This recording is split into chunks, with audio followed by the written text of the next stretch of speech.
It was still dark when the landing craft doors opened. The silence was shattered by German machine gun fire. Allied soldiers charged through hell on Omaha Beach. Explosions tearing the sand, gunfire. Explosions shook the beach as men fell all around them. Many never reached the steel obstacles ahead.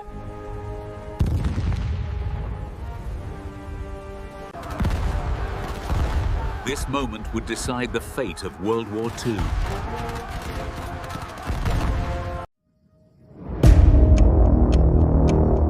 By 1944, most of Europe was under Nazi control. Countries like France, Poland, and Norway were occupied. Daily life was heavily controlled by the regime.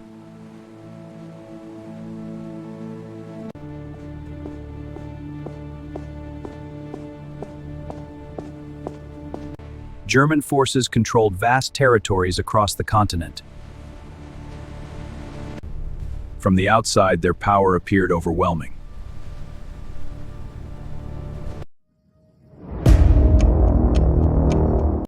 In 1944, the war seemed far from over. The German advance had closed off almost all of Europe. Entire nations lived under occupation, fear, and daily uncertainty. Following years of fierce fighting, the death toll had already reached millions. Cities stood devastated, economies were reeling, and resources were dwindling. The war had left deep scars, affecting production, supply lines, and daily life. On the Eastern Front, the pressure grew more stifling with every passing month. For the Allies, time was becoming their greatest enemy. Without decisive action, the war could have dragged on for many years. Every delay meant even more destruction spread across Europe. Millions of civilians were still paying the ultimate price. We must turn the tide of this war. Agreed, the current strategy is failing. Then we change it. Here. However, any big move involved high stakes and shaky ground. War had to change, but every choice carried massive risk. Plans were redrawn countless times. A lone failure could reshape history for all eternity. Success would require exact timing and absolute coordination.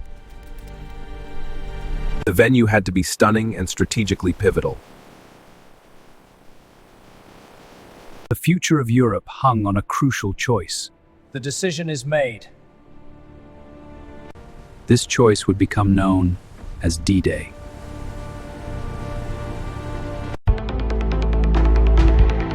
Europe. In a tense war room, officers finalized invasion strategies on detailed maps. The operation was called Operation Overlord.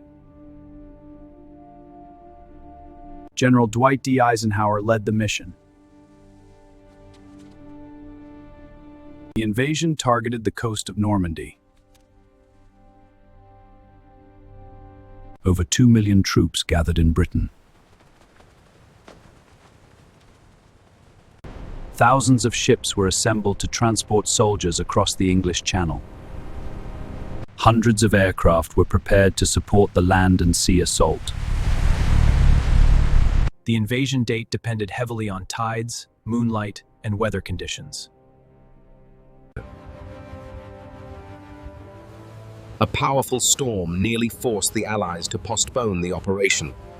Military meteorologists studied weather charts to find a short window of opportunity.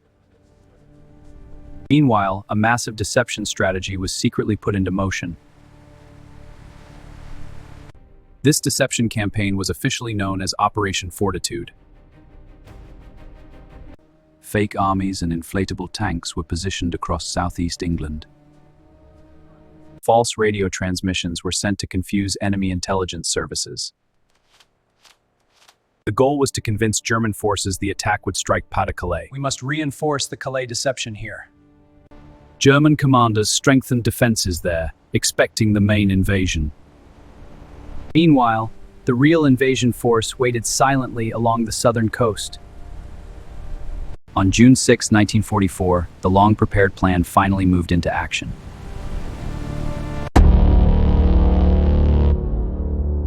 In the early hours of June 6th, the invasion was already in motion.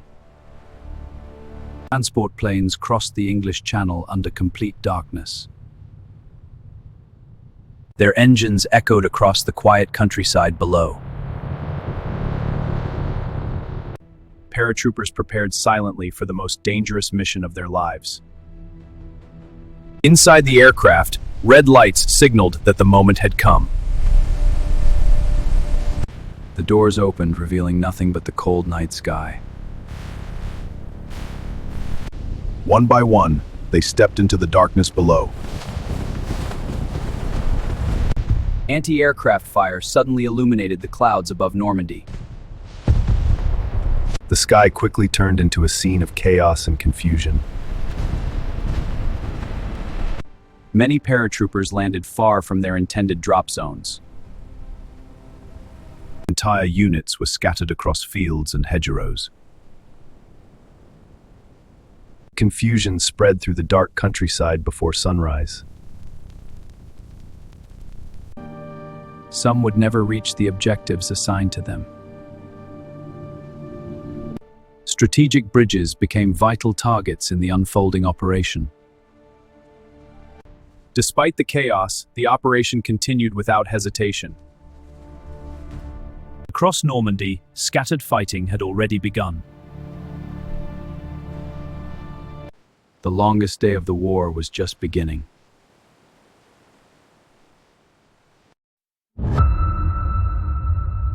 At first light on June 6th, Allied forces approached the heavily defended shores of Normandy. The beaches ahead were already fortified with bunkers, barbed wire, and hidden machine guns. As ramps dropped, soldiers rushed forward into chaos, bullets tearing through the air. Machine gun fire swept across the sand, cutting down waves of advancing troops.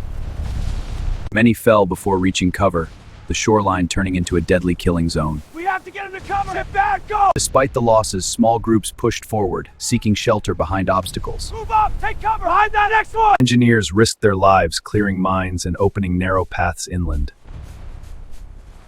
Naval guns thundered from offshore, attempting to silence the German defenses. On Omaha Beach, resistance was especially fierce and unrelenting. Utah Beach began with confusion, but troops soon advanced inland. Move in line! Keep formation! Gold, Juno, and Sword beaches echoed with explosions and desperate courage. Slowly, meter by meter, the attackers began pushing beyond the blood-stained sand. German strongpoints were assaulted from below, grenades and rifle fire clearing bunkers. By midday, footholds had been secured, though the cost had been staggering. The beaches of Normandy were finally breached, marking the turning point of the invasion. If D-Day failed, the entire Allied invasion could collapse before it truly began.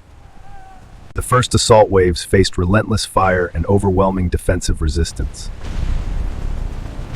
Hundreds of soldiers were trapped on the beach with almost no protection. Commanders feared the operation might turn into a catastrophic defeat. Reinforcements struggled to advance through chaos, smoke, and constant danger. Every passing minute increased the risk of total failure. Supplies ran dangerously low as the fighting intensified. Fire! Keep him back! The defenders controlled the high ground, making every step forward deadly. A retreat would have shattered Allied momentum across Europe. The fate of millions depended on the outcome of this single day. Even political leaders quietly prepared speeches in case of failure. But against all odds, they kept advancing.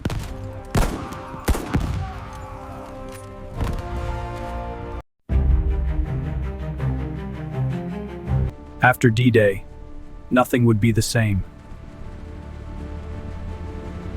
The Western Front was finally opened, shifting the balance of power in Europe.